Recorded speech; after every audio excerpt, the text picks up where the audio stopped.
everyone, I'm Lloyd at Team BC in Southern California, here with a special guest, Tiffany Pantozzi. She is a luxury real estate agent out here in Florida, and today we're going to be talking about a celebrity home that she recently listed. So make sure that you continue watching this video to find out who that celebrity was.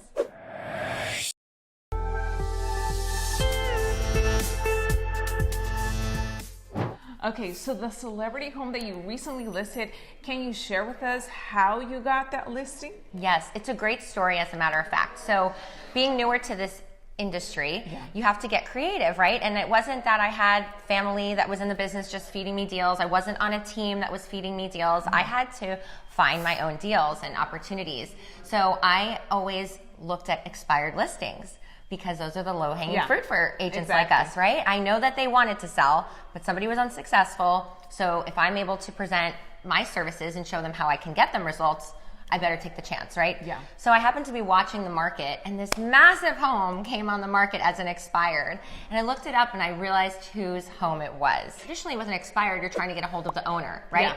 And I was like, that's going to be hard. I don't know that I'll be able to get a hold of the owner, given who they were. So what else can I possibly do?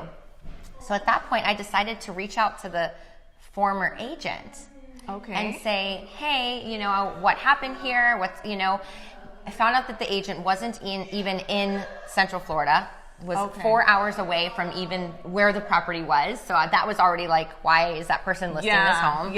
And I said, hey, is there any value I can provide? I don't know what happened here, but I really feel like I can be your boots on the ground. Here's some of the things that I do. I would love to, be a part of this. So point is, he ended up saying, listen, they're not looking to sell right now, but if anything in the future, I'll reach out to you. So whatever.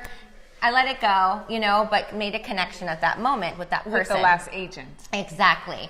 So a year down the road, again, this is why it's so great, because the effort you put in, you just don't know when it's going to, return. Exactly. You just don't know. That's why you have to just do things. You just go, you put effort in, and you don't give up, because it was a year later that I got a phone call stating that the client was looking to potentially resell.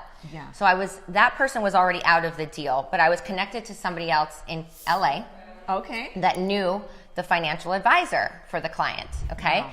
Yeah. Then also I knew somebody else from another brokerage that also knew the financial advisor.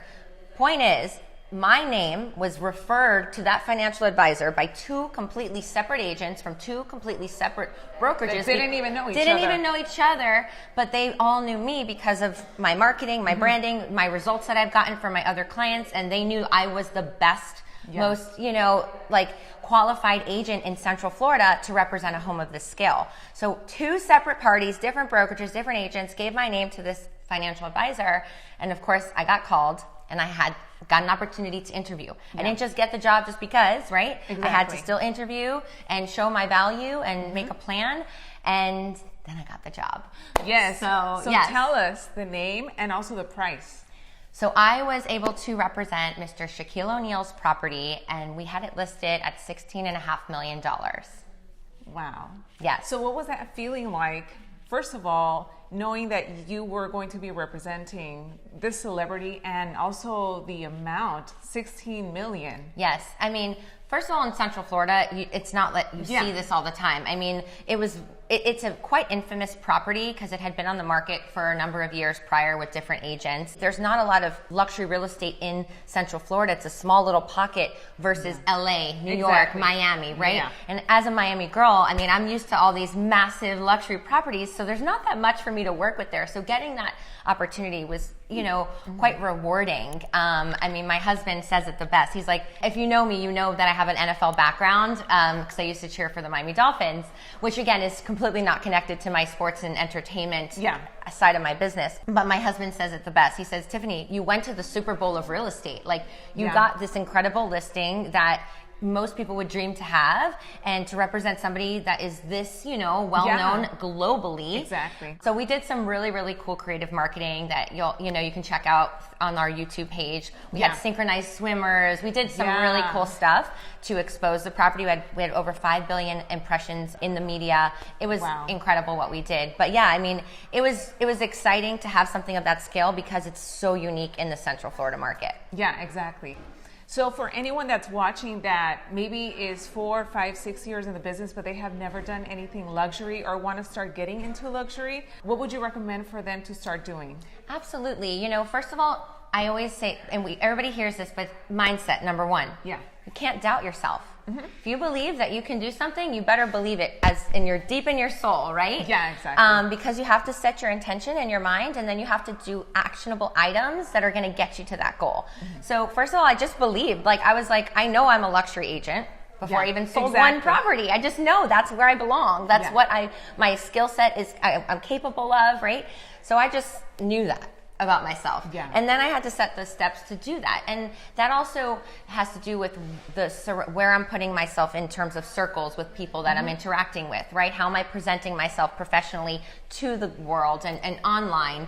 And, you know, I was doing luxury open houses, and I was meeting people in that space and doing lots of media to show people this is what I'm doing and this is who I am, this is what I represent. Yeah. You know? But again, I was going after expireds in the luxury space. Yeah. And just asking for the opportunity to sit down and interview me. I always tell people, I don't expect the business. I want you to give me the interview, and I will earn your business. Yeah. You know, because I'm going to show you how I'm going to be different. Exactly. And that's what it's all about. So if anybody wants to get into this space, I mean, listen, I'm not going to show up in my gym clothes and like driving a dirty car. You know what I mean? There's still some kind of expectation. Exactly. If you're going to play with the big boys, that you better go ahead and present yourself as such, right? So there is definitely knowledge that I have from growing up in Miami in these incredible neighborhoods, right? And interacting with very affluent people.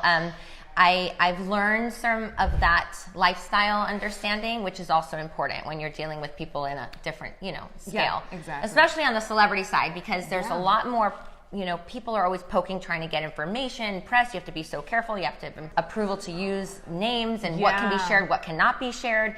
There's a lot more that goes into it when you're working on the celebrity side of things, that you have to protect your client as well. I'm glad that you brought up mindset, because I cold call a lot of expireds.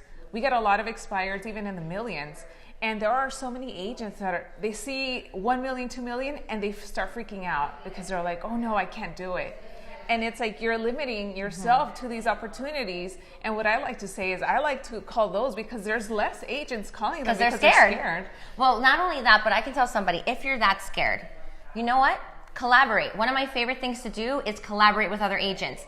Call the best agent in town. Call 1 or 2 of them and see if maybe they would come with you on that listing presentation. Because guess what? You're going to learn so much for free, right? You're going to split the commission on the deal, of course. But maybe you're going to get something you would have never gotten before, get your name on it, learn from a pro, and then you're off, you know, you'll have that confidence built. So don't be afraid to work with other agents, collaborate. And listen, if you call somebody up and they're not a collaborative agent, keep dialing, because they just, you know what, that's what our industry in the future should be, is more of that collaboration. Look, us today, we're sharing ideas. We're so excited. We're coast to coast. I'm Florida, she's California. But that's what it should be all about, is helping each other, you know? So I think that's a super important point is, don't be scared. And what I love is that you're not afraid to call the owner. I actually don't call the owners, right? So I am a little bit afraid, but I do send out, on my expireds, I send out these awesome packages to try to get their attention and kind of cross my fingers they call me, or the creative aspect of going through the agent maybe. Doesn't always work, right? But sometimes it does. And hey, it worked in this case. And it was a year later for me. And look at what opportunities have opened up because I took that chance. Like, I've gotten other great opportunities by taking chances like that. Like, I was selling this piece of crap house, literally needed to be knocked down, but I knew the land was good and could potentially be great for a developer. So I started calling all local developers in town, and just by chance, one of the developers had a development that they just fired the brokerage that was representing them. So I asked for the interview. I got it, and I got all those listings. Awesome. Right? So like, you just take chances. You just ask. You ask for business. You ask for opportunity. The worst thing that can happen is they say no, and then you move on with your life. You know, you just really have nothing to lose. Nothing to lose, right? But again, it comes with that mindset. You got to build up some of that confidence in yourself, and knowing that if somebody tells you to go, you know, kick bricks, okay, fine, bye, move on, right? It's all mindset. You got to believe in yourself, and people will believe you. I feel that you have to have a lot of confidence and certainty in yourself so that your clients, when you walk in the door, they're like, okay, she knows her stuff, and or he you knows have her that stuff. Presence. They feel it. They feel it when you come in, and they know that you feel confident and that you are going to get the job done because you're presenting yourself as such, and people could read that energy. Yeah. So for anyone that's watching that wants to connect with you, follow you, where can they find you? And I will be posting a link to Tiffany's YouTube channel. You guys got to check it out. And I'm also going to link the video that you guys did. Yes, for the whole Shaq feature property. listing. That's one of my specialties is marketing, creative marketing, branding. So I pulled out all the stops for that video. So you'll definitely want to check that video out. It is really spectacular. I was really proud of the final product. But yeah, you can follow me on YouTube at Tiffany Pantozzi. I'm quite active on Instagram at Tiffany Pantozzi as well. And if you're ever coming to the Florida market, give me a call. Yes. Awesome. Well, thank you, Tiffany, so much for this video. Make sure you guys follow her. If you like this video, give it a thumbs up, share it with other agents, and I'll see you guys on the next one. Bye.